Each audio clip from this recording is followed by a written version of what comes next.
कुठच्याही भांडणापेक्षा आणि वादापेक्षा महाराष्ट्र मोठा आहे. आणि आज संकट महाराष्ट्रावरती आहे, मुंबईवरती आहे, महाराष्ट्रातल्या अनेक शहरांवरती आहे.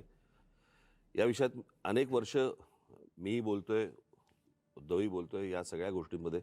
परंतु आज अशा एका वळणावरती ही निवडणूक आणि महाराष्ट्र येऊन अ, अ, उभा आहे की ज्याला आपण अभी नहीं तो कभी नहीं हे जे आपण नेहमी म्हणतो, तर ही परिस्थिती आज मुंबईवरती येऊन ठेपलेली आहे, ठाण्यावरती येऊन ठेपलेली आहे. खरं तर बघायला गेलं तर MMR रिजनवरती येऊन ठेपलेली आहे. MMR रिजन मी मुद्दामून बोलतोय. आणि त्या सगळ्या गोष्टींसाठी म्हणून आज आम्ही एकत्र येणं गरजेचं आहे. आज नाही बरोबर आलो आणि आज या गोष्टींचा सामना नाही केला तर मला असं वाटतं महाराष्ट्र आम्हाला माफ नाही करणार. जेवढे लोंढे किंवा जेवढे, तर जवळपास रोज उत्तरेतनं 56 ट्रेन्स ह्या महाराष्ट्रामध्ये येतात रोज, आणि भरून येत आहेत आणि रिकामे जात आहेत.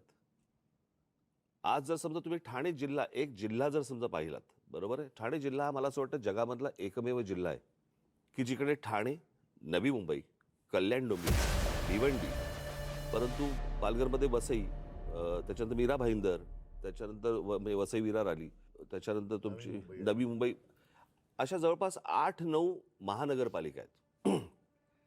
आपण नीट जर समजा पाहिलं तर ह्याची सुरुवात, सगळ्या गोष्टींची सुरुवात होते ग्रामपंचायत, नगरपंचायत, जिल्हा परिषदा वगैरे, नगरपालिका, महानगरपालिका. आणि ह्या सगळ्या ज्या होतात महानगरपालिका, ह्या लोकसंख्येनुसार ह्या गोष्टी वाढत जातात. बाकीच्या सगळ्या जिल्ह्यांमध्ये काढून बघा, एक एक. ठाणे जिल्ह्यामध्ये 8-9 महानगरपालिका, याचा अर्थ बाहेरून येणाऱ्यांचे प्रमाण आणि तेच प्रमाण मुंबईमध्ये वाढणं. नुसतंच मुंबईमध्ये प्रमाण वाढणं नव्हे, ज्या प्रकारची दादागिरी, की अशा प्रकारची वाक्य कशी येऊ शकतात की मुंबईचा महापौर आम्ही उत्तर भारतीय करणार, मुंबईचा महापौर आम्ही हिंदू करणार. हे कधीपासून सुरू झालं? मी गेले अनेक वर्ष ही गोष्ट सांगतोय की माणसं नुसती येत नाही आहेत, हे फक्त रोजीरोटीसाठी येत नाही आहेत, हे आपापले मतदारसंघ बनवत आहेत. आणि तेच चित्र आता दिसतंय. आणि जी जुनी जखम जी आहे ना, जुन्या ज्या गोष्टी आहेत ना, की मुंबई महाराष्ट्रापासून स्वतंत्र करणं, वेगळी करणं, हे जे जुनं स्वप्न आहे ते कसं पूर्ण करता येईल याच्यासाठीची ही सगळी खटाटोप या लोकांचा चालू आहे. आणि मला असं वाटतं ते वातावरण जे संयुक्त महाराष्ट्राच्या वेळेला होतं, की जी मुंबई वेगळी करणं किंवा स्वतंत्र करणं किंवा गुजरातने मागणं, तेच वातावरण मला असं वाटतं आज आहे. आणि आज अशी परिस्थिती आहे, केंद्रात ते आहेत ज्यांची इच्छा आहे, राज्यात ते आहेत, आणि महानगरपालिकांमध्ये पण जर उद्या ते आले तर मला असं वाटतं आपण त्याच्यानंतर मराठी माणूस काहीच करू शकणार नाही. आणि ह्या सगळ्या गोष्टीकडे हतबलतेने पाहणं, हे मला असं वाटतं हे काही आमच्याकडनं होणार नाही. आणि म्हणून आम्ही एकत्र आलो. आणि याच्यासाठी म्हणून मग जातीजातींमध्ये भेद निर्माण करणं, जाती एकमेकांच्या अंगावर ढकलणं, एकमेकांच्या उरावरती बसवणं, आणि त्याच्यातनं भांडणं, वाद, मारामाऱ्या, ह्या सगळ्या गोष्टी करून त्यांना महाराष्ट्र हा एकत्र मराठी म्हणून असता कामा नये, याच्यासाठीचं हे सगळं अख्खं राजकारण त्यांचं सुरू आहे. आपण एकत्र आलेला आहात, महाराष्ट्राला आनंद झाला, मराठी माणूस एकवटला.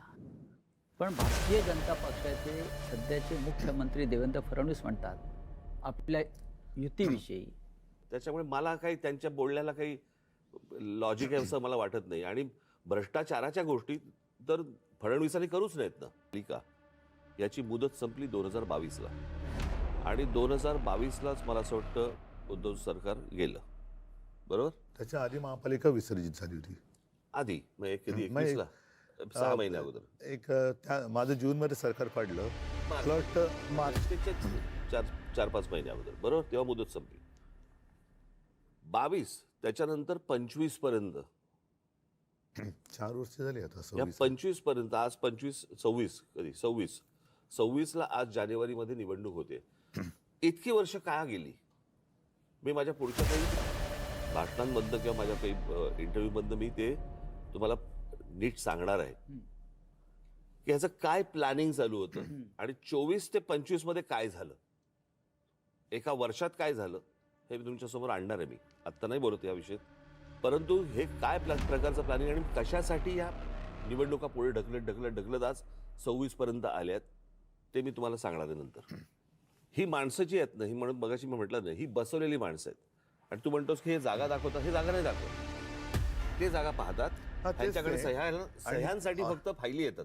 सुरुवात होण्यासाठी या महानगरपालिका आता या क्षणाला खूप महत्वाच्या आहेत आणि लोकांनी त्यांचा राग, मला असं वाटतं हा जे सगळं महाराष्ट्रात चालू आहे हा इथे व्यक्त करणं गरजेचं आहे.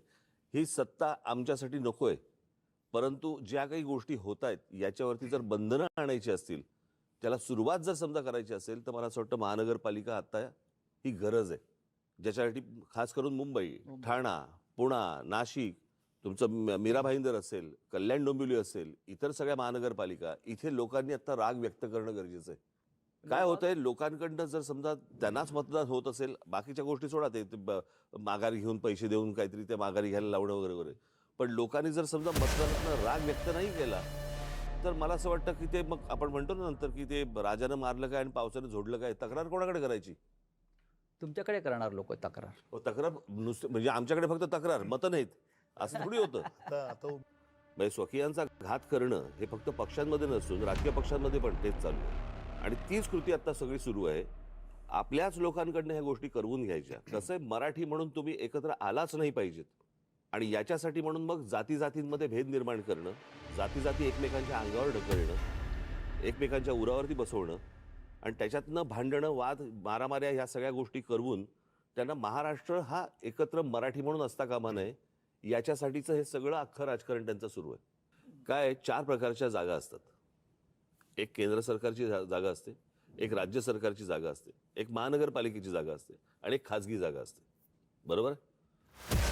आता गोदरेजची खाजगी जागा आहे, तिकडे तुम्हाला एकही झोपडी मिळणार नाही.